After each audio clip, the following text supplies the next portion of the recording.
Утром я приготовила себе сэндвич с хамоном и яйцом. Японский омлет хотела приготовить, не получилось.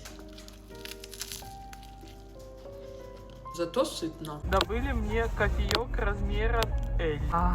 Сливочная карамель, сливки. Забери. Сергей захейтил мою пиццу за рукколы. Ну ты салата наварила столько, сколько, блядь. Угу.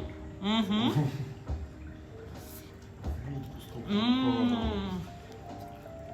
На ужин попробуем сделать креветки. Их нужно делать панировки, но так как у меня нет столько количества масла, попробуем сделать в аэрогриле. Вот так они выглядят. Сейчас мы окунем, обмажем маслом и засунем в аэрогриль. Вот все, они теперь все в масле пропитаны. А пока креветки там делаются, надеюсь, что они делаются, подготовим салатик. Рукколу выкладываю, помидорки добавляю.